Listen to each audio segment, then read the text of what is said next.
नमस्कार मित्रांनो, पुन्हा एकदा तुमचं स्वागत आहे माझ्या YouTube चॅनलमध्ये ज्याचं नाव आहे learn more with JP. Sir.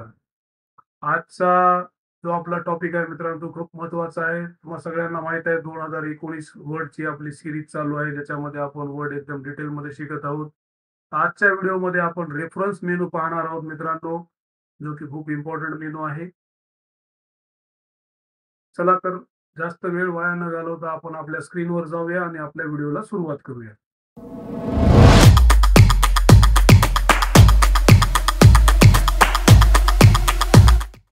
आपला फॉर्म्युला सुरुवातीलाच टाकून घेऊया. या ठिकाणी रेफरन्स मेनूमध्ये मित्रांनो तुम्हाला टेबल ऑफ कंटेंट दिसेल. टेबल ऑफ कंटेंटचं मित्रांनो आपल्याला जो जनरली आपलं जे बुक असते, ई बुक म्हणा किंवा आपलं जनरल प्रिंटेड बुक म्हणा, त्याच्यावर आपला फर्स्ट पेज आपण ज्यावेळेस काढतो, त्यावेळेस तुम्हाला इंडेक्स असतो, अनुक्रमणिका. म्हणजे पहिला धडा कितव्या नंबर पेजवर आहे, दुसरा धडा कितव्या नंबर पेजवर, हे लिस्ट आउट असतं त्या ठिकाणी सगळं. तर समजा आपल्याला असं वाटलं, की आपल्याला डायरेक्ट 10व्या नंबर पेजवर जायचं किंवा 100व्या नंबर पेजवर जंप करायचं. तर आपल्याला ते पेज नंबर लिंक केलेले असतात मित्रांनो ई बुकमध्ये. तर आपल्याला आता ते लिंक कसं करायचं आहे, ते आपण या ठिकाणी आज पाहणार आहोत. तर आपल्याकडे हे रेडीमेड आपण टेक्स्ट इम्पोर्ट केलेलं आहे फॉर्म्युलाच्या स्वरूपात. आपण काय करूया, इथं अ, एका प्रत्येक पॅसेजवर एक-एक वर्ड त्याचं कॉपी करून घेऊया.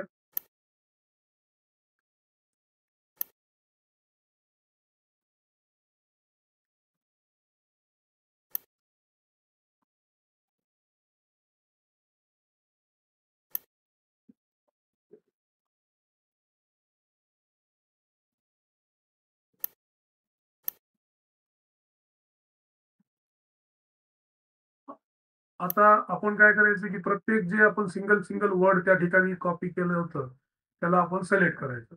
कंट्रोल बटन प्रेस करून मल्टिपल सिलेक्ट करता येते मित्रांनो. सर्व सिलेक्ट झाल्याच्या नंतर या ठिकाणी होम मेनूमध्ये जायचं आणि याच्यामध्ये हेडिंग 1 स्टाईल अप्लाय करायची. आणि त्यानंतर लक्षात घ्या, की प्रत्येक पॅसेजच्या शेवटी क्लिक करायचं, कंट्रोल एंटर बटन प्रेस करायचं. कारण प्रत्येक पॅसेज आपल्याला नवीन पेजवर पाठवायचा आहे. अशा पद्धतीनं 5 झाले. आणखी एक आपल्याला या ठिकाणी फर्स्ट जो आहे तो तो सुद्धा नवीन पेजवर टाकायचा. आता या ठिकाणी रेफरन्स मेनूवर या. टेबल ऑफ कंटेंटमध्ये जा. तुम्हाला ऑटोमॅटिक टेबल 1, ऑटोमॅटिक टेबल 2 आणि मॅन्युअल टेबल असे 3 प्रकार दिसतील. त्यापैकी आपण ऑटोमॅटिक टेबल 1 या ठिकाणी घेऊया. तर बघा मित्रांनो, आपल्याला काही कॉपी पेस्ट करावं लागली नाही, लिंक वगैरे काही करावं लागली नाही. बघा, इथं 6 पेजेस आहेत. या ठिकाणी तुम्हाला दिसते 1 ऑफ 6. तुम्हाला प्रत्येक चॅप्टर समजा वेगवेगळ्या पेजवर गेलेला आहे. आता हे ऑटोमॅटिक लिंक्ड आहे. तर तुम्हाला लिंक ओपन करण्यासाठी या ठिकाणी सांगते, की करंट डॉक्युमेंटमध्येच आहे. Control plus click to follow link. या ठिकाणी कंट्रोल प्लस क्लिक करा, व्हिडिओ ओपन होईल. कंट्रोल होम करून आपण फर्स्ट पेजवर जाऊ शकतो. आता मला डायरेक्ट लास्टच्या पेजवरती जम्प करायचा आहे मित्रांनो. म्हणजे रीडिंग जो चॅप्टर आहे तो समजा 6 नंबर पेजवर आहे. How to jump to page 6, then control plus click to follow link. That's it. अशा पद्धतीने आपण ऑटोमॅटिक टेबल 1 वापरून टेबल ऑफ कंटेंट्स क्रिएट करू शकतो मित्रांनो. समजा असं वाटलं आपल्याला, की आता हे 6 पेजेसचं आपलं डॉक्युमेंट होतं. आपल्याला असं वाटलं, की आणखी एखादी त्याच्यामध्ये ॲड करायचं. तर आपण या ठिकाणी असं करू शकतो. लास्टला कंट्रोल एंटर करा. या ठिकाणी टेस्ट करूया आपण.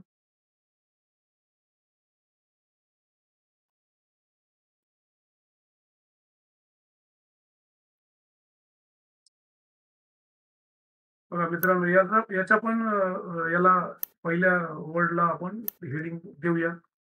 आणि आता या ठिकाणी काय करायचं, इथं आलो रेफरन्सवरती अपडेट टेबल करा. येस. इथं टेक्स्ट टेस्ट आलं. कंट्रोल प्लस क्लिक करा. 7व्या नंबर पेजवर जम्प. That's it. अशा पद्धतीने आपण टेबल ऑफ कंटेंटचा रेफरन्स मेनू मधील टेबल ऑफ कंटेंटचा वापर करू शकतो. आता आपण जाऊया पुढच्या सेक्शनला. पुढचा ऑप्शन आहे मित्रांनो फुटनोट्स. फुटनोट्स ग्रुपमध्ये आपल्याला फुटनोट्स असतात. तळटीप समजा संदर्भ, जर जर समजा आपण ऐतिहासिक पुस्तक वाचत असाल, तर त्याच्यामध्ये काही रेफरन्सेस कुठून घेतलेले आहेत तुम्ही, ते संदर्भ कुठून आणलेला आहे. त्या लेखाबद्दल त्याचे डिटेल्स आपल्याला जनरली फुटनोट्स मध्ये ऍड करता येतात. तर समजा आपण एक व्हिडिओ शब्द सिलेक्ट करूया आणि या ठिकाणी फुटनोटचा वापर करूया. ऑटोमॅटिक आपण फुटनोटला गेलो. बघा इथं व्हिडिओच्या बाजूला 1 आलंय, त्याच्यावर क्लिक जर केलं तर आपण फुटनोटला काय लिहिलं ते त्या ठिकाणी तुम्हाला दिसते मित्रांनो. तर अशा पद्धतीने आपण फुटनोटचा वापर करू शकतो. Insert end note, end note सुद्धा तसंच पद्धत आहे. तळाशी काही लिहिले जाते त्याबद्दल डिटेल इन्फॉर्मेशन म्हणजे पॅसेजच्या तळाशी. समजा उदाहरणार्थ पॉवरफुल हा शब्द आहे. त्याला आपण सिलेक्ट केलं आणि इन्सर्ट एंड नोट वापरलं. हे डॉक्युमेंटच्या एंडला, पेजेसच्या एंडला नाही, डॉक्युमेंटच्या म्हणजे जिथं तुमचं टेक्स्ट संपलंय, हे हे डॉक्युमेंटचा एंड झाला आणि हा पेजेसचा एंड आहे. हे लक्षात घ्या मित्रांनो.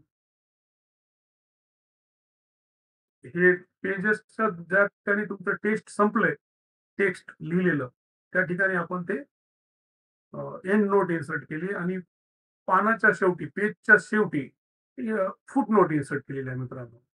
अशा पद्धतीने आपण शो नोट्स बघू शकतो सगळे. नेक्स्ट फुटनोट, प्रिव्हियस फुटनोट या ठिकाणी मूव्हमेंट आपण करू शकतो जर आपण दिलेले असतील तर. त्यानंतर पुढचा मेनू आहे रिसर्च.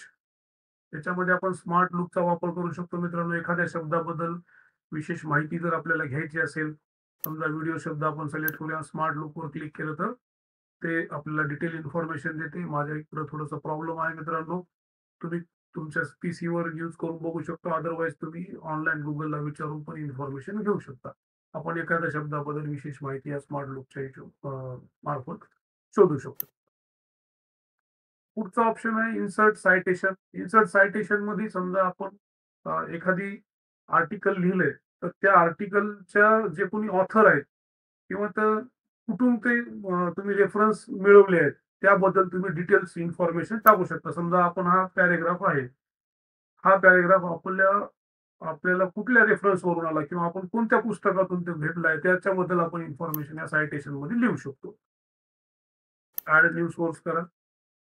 या ठिकाणी ऑथर कोण आहेत, बुक, ते बुकचे, त्या ठिकाणी तुम्ही ती इन्फॉर्मेशन डिटेल्स फिल करून त्याला सेव्ह करू शकता. कारण फिल करणं झालं, ते बुक कधी प्रकाशित झालं होतं, कोणते प्रकाशन संस्था होती, पब्लिशर कोण होता, ते डिटेल्स या ठिकाणी फिल केल्यानंतर तुम्ही ओके बटनवरती क्लिक करू शकता. अशाच पद्धतीने हे त्याचं डिटेल्स या ठिकाणी असतात मित्रांनो. त्यानंतर पुढचं ग्रुप आहे कॅप्शन. कॅप्शन मध्ये जसं इथं चित्रात दाखवलेलं आहे, एखादी समजा ऑनलाईन तुम्ही इमेज घेतली तर ती ऑनलाईन इमेज कुठल्या सोर्स वरून आलेली आहे त्या कॅप्शन मध्ये थोडक्यात त्याची माहिती असते मित्रांनो. That's it. यानंतर पुढचा मेनू आहे मित्रांनो मार्क एंट्री. जर समजा तुम्हाला असं वाटतंय की आपल्या डॉक्युमेंटमध्ये काही इम्पॉर्टंट शब्द आहे तर तुम्ही त्याला सिलेक्ट करून घ्या आणि मार्क एंट्रीवरती क्लिक करा आणि त्याला मार्क करा, क्लोज करा. चेंज नावाचा शब्द आपण आता दुसरा घेऊया. अगोदर प्रोव्हाइड्स घेतला, आता चेंज घेऊया. त्याला मार्क एंट्री करा, मार्क करा, क्लोज करा. आणि आता तुम्हाला होम मेनू मध्ये जावं लागेल. या ठिकाणचे जे इंडेक्स सॉरी पॅराग्राफ मार्क आहे त्याला आपण हाईड करूया. आणि आता त्याला आपल्याला जे काही मार्क इंडेक्स केले होते आपण, त्याला आपल्याला बघायचे. इथं इन्सर्ट इंडेक्स करायचं. फक्त याला ओके करा. तुमचे जे काही तुम्ही मार्क एंट्री केले होते, जे काही तुमचे इम्पॉर्टंट शब्द होते ते तुम्हाला ते इथं दिसतात आणि त्याचा पेज नंबर या ठिकाणी दाखवते मित्रांनो. हे कॉलम फॉर्मॅटमध्ये, हा एक कॉलम, हा एक कॉलम आहे. इथं चेंज आहे आणि तो पहिल्या नंबर पेजवर आहे. हा प्रोव्हाइड शब्द आहे, हा देखील पहिल्या नंबर पेजवर आहे. हे तुम्हाला कॉलम च्या स्वरूपात दाखवते मित्रांनो. आणि पुढचा जो ऑप्शन आहे शेवटचा ग्रुप टेबल ऑफ ऑथॉरिटीज, हे सुद्धा ऍज इट इज आहे मित्रांनो. त्यामध्ये फक्त सायटेशन, मार्क सायटेशन जे आहे हे इंडेक्स मध्ये ते कॉलमच्या स्वरूपात दिसत होतं, मार्क सायटेशन मध्ये ते तुम्हाला टेबलच्या स्वरूपात दिसते. ते कसं काम करते ते आपण या ठिकाणी बघणार आहोत मित्रांनो. सुरुवातीला बघा, कुठला पण एक शब्द तुम्ही सिलेक्ट करा, त्याला मार्क सायटेशन करा आणि मार्क करा. दुसरा शब्द सिलेक्ट करूया आता, फुटर, त्याला मार्क सायटेशन करा, मार्क करा, क्लोज करा. याला सुद्धा आपल्याला हाईड करावं लागेल होम मेनू मध्ये जाऊन. तर पुन्हा रेफरन्स मेनू मध्ये या, इन्सर्ट टेबल ऑथॉरिटीज वर क्लिक करा, ओके करा. हे तुम्हाला टेबलच्या स्वरूपात दिसते मित्रांनो. That's it. तर आज आपण रेफरन्स मेनू पूर्णपणे शिकण्याचा प्रयत्न केलाय मित्रांनो. फक्त स्मार्ट लुकअपचा थोडासा इश्यू होता त्यामुळे ते राहिलंय. तर तुम्हाला आजचा व्हिडिओ कसा वाटला हे मला नक्की कमेंट करून कळवा मित्रांनो आणि जर तुम्हाला काही डाउट्स असतील तर मला कमेंटमध्ये विचारू शकता मित्रांनो आणि माझ्या चॅनलला सबस्क्राईब करा आणि माझ्या व्हिडिओला लाईक करा. तुमच्या जास्तीत जास्त मित्रांसोबत शेअर करा मित्रांनो. चला तर मग आजच्या दिवस आपण इथे थांबूया. पुन्हा एका नव्या व्हिडिओमध्ये भेटूया. तोपर्यंत बाय बाय. Thank you.